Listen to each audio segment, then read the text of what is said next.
وأخيرا بريانكا شوبرا لأول مرة تظهر صورة لابنتها مالكي ميري، وصدمة المعجبين حين يقولون إنها تشبه الأب نيك جوناس ولم تأخذ أي شيء من أمها. شاهدوا الفيديو حتى النهاية حتى تتعرفوا على المزيد من التفاصيل. بريانكا شوبرا أظهرت أخيرا الوجه الكامل لابنتها مالتي للعالم. في العام الماضي احتضنت بريانكا شوبرا وزوجها نيك جوناس الأبوة والأمومة عندما رحبوا بطفلهما الأول ابنتهما مالكي ميري من خلال تأجيل الرحم.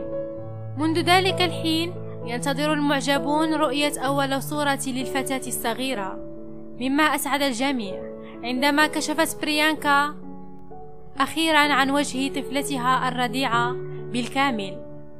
قدمت ابنتها للعالم وأظهرت وجهها في وسائل الإعلام في حفل ممشي المشاهير لجوناس برادرز بحضور نيك جوناس وإخوته كيفن وجو. في الفيديو شوهدت بريانكا ومالكي يشاهدان الأخوين جوناس من بين الجمهور.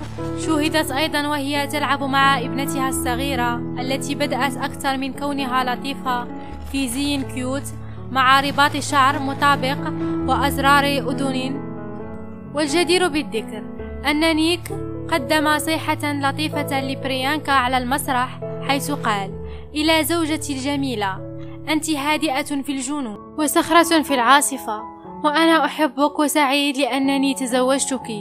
ابنتي، إنها أعظم هدية، وأحب أن أكون والدا معك.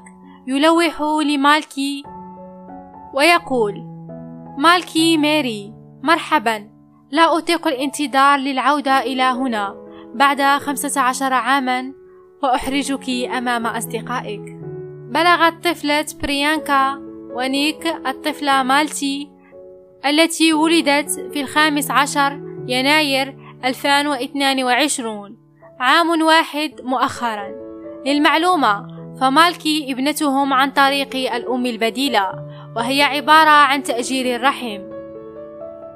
في العدد المقبل من فونغ كشفت بريانكا أن طفلتها ولدت قبل أوانها، وقالت أنها كانت متواجدة في غرفة العمليات عندما ولدت، ووصفتها أنها كانت أصغر من كف اليد. هذا ما أتاح لي رؤية الممرضات لعناية المركز وهم يقومون بعمل مقدس عندما قاموا بالعناية بالطفلة. وأضافت أنها كانت مندهشة من كيفية إيجادهم للطريقة التي يحتاجها جسمها الصغير. وعلى صعيد آخر، اعترفت بريانكا بأنها استعانت بالحمل البديل نظرا لمعاناتها من بعض المضاعفات الطبية، وقالت أنها عانت من مضاعفات طبية حيث كانت هذه الخطوة ضرورية، وعبرت عن امتنانها بقدرتها على القيام بهذه الخطوة. وأضافت بأن الأم البديلة كانت كريمة جدا ولطيفة ومحبة ومرحة، وقد اعتنت بهذه الهدية من أجلهم ل6 أشهر. على صعيد آخر، توجهت بريانكا برسالة إلى المنتقدين خطوتها، وقالت: أنتم لا تعرفون ما الذي مررت به، وفقط لأنني لا أريد أن أشارك معكم تاريخي الطبي أو إظهار طفلتي للعلن لا يمنحكم الحق بالتدخل مهما كانت الأسباب. هذا وغيرت الطفلة حياة بريانكا التي عملت في مجال صناعة الأفلام لنحو 20 عاما، وقالت: لقد مرت 20 عاما من العمل الجاد والعمل بسرعة فائقة. كنت دائما أسأل ما هو الآتي، ولكن الآن أشعر بأن لدي مركزا، شعور بالهدوء، لأن كل قرار ينتهي بها. وأضافت: أريد لها أن تكون قادرة على النظر إلى الوراء وأن تشعر بالفخر بخياراتها، فهي تريد أن تفعل لابنتها كل شيء بشكل صحيح.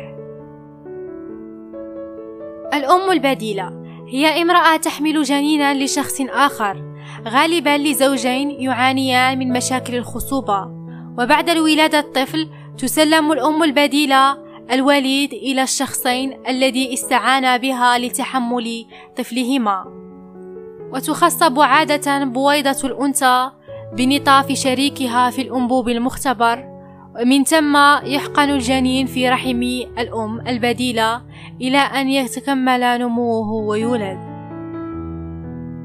بسألكم سؤال، البنت طالعة على منو؟ على الأم أم على الأب؟ شاركونا بأجوبتكم في التعاليق أو انضموا إلى عائلتنا على الانستغرام. دراما هندي تجمعنا. أحبكم.